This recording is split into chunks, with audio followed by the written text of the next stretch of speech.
പുറത്ത് കാലവർഷം കലിതുള്ളി തകർത്ത് പെയ്യുകയാണ്. മഴയുടെ മദപ്പാടിന് അകമ്പടി എന്നോണം ഇടയ്ക്ക് അതിശക്തിയായി വീശിയടിക്കുന്ന കാറ്റും ഇടിയും മിന്നലും.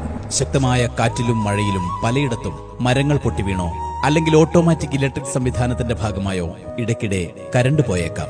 മഴ തോർന്നാൽ പെട്ടെന്ന് തിരിച്ചു വന്നേക്കാം. ചിലപ്പോ 1-2 ദിവസം കഴിഞ്ഞേക്കാം തിരിച്ചു വരാൻ. പറഞ്ഞു വരുന്നത്, കരണ്ട് പോയാൽ നമ്മളിൽ പലരും പെട്ടെന്ന് ഇരുട്ടിൽപ്പെട്ട ദേഷ്യം മുഴുവൻ തീർക്കുന്നത് KSEBയിൽ വിളിച്ച് ഫോണെടുക്കുന്ന ജീവനക്കാരനെ തെറി പറഞ്ഞുകൊണ്ടായിരിക്കും. കരണ്ട് ഉടൻ വരുമെന്ന് അവർ പറഞ്ഞാലും ഓരോ 5 മിനിറ്റിനുള്ളിലും നമ്മൾ അവരെ ബുദ്ധിമുട്ടിച്ചുകൊണ്ടേയിരിക്കും. പോകെ പോകെ ക്ഷമ നശിച്ച് കാരണമറിയാതെ അവരെ കേൾക്കാതെ ദയാദാക്ഷിണ്യമില്ലാതെ ജീവനക്കാരനെ അസഭ്യം കൊണ്ട് അസുരവർഷം ചൊരിയും.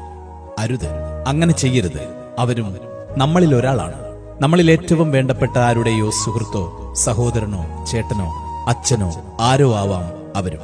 മഴ കനക്കുമ്പോൾ മറ്റാരേക്കാളും അവർക്കു വേണ്ടി ഉള്ളുരുകി പ്രാർത്ഥിക്കുന്ന ഒരു കുടുംബം അവർക്കുമുണ്ട്. ഓരോ ഇടിവെട്ടിലും മിന്നൽ പിണർ പ്രകാശത്തിലും ജോലിക്ക് പോയ തന്റെ മകനെ, ഭർത്താവിനെ, അച്ഛനെ ഒന്നും പറ്റല്ലേ ദൈവമേ എന്ന് കണ്ണീരോടെ പ്രാർത്ഥിച്ച് അവർക്കായി കാത്തുകാത്തിരിക്കുന്നവർ. സർക്കാർ ജോലി ആയിപ്പോയതിന്റെ പേരിൽ 1 മിനിറ്റ് വൈകിയാൽ എന്നും നിങ്ങളുടെ ശാപവചനങ്ങൾ കേൾക്കാൻ വിധിക്കപ്പെട്ടവർ. കൊടും മഴയത്ത് ശരീരം തണുത്ത് മരവിക്കുമ്പോഴും ഒരു ടോർച്ച് ലൈറ്റിന്റെ വെട്ടത്തിൽ ഏത് പാതിരാത്രിയിലും സ്വന്തം ജീവൻ പണയം വെച്ച് മറ്റുള്ളവർക്ക് വെളിച്ചം പകരാൻ സ്വയം ഇരുട്ടിൽ തപ്പുന്നവർ. റോഡിലെ തടസ്സങ്ങൾ നീക്കാൻ ഭക്ഷണം പോലും കഴിക്കാൻ നിൽക്കാതെ കയ്യിൽ കിട്ടിയ ആയുധങ്ങളുമായി കിതച്ചുകൊണ്ട് പാഞ്ഞെത്തുന്നവർ. അപകടം പിടിച്ച ഓരോ പോസ്റ്റിലും സ്വന്തം കുടുംബത്തെ മറന്ന് കൈകൾ ഇറുകിപ്പിടിച്ച് വലിഞ്ഞു കയറുന്നവർ. ഏത് പ്രതികൂല സാഹചര്യത്തിലും കർമ്മനിരതരായി പ്രവർത്തിക്കുന്നവർ.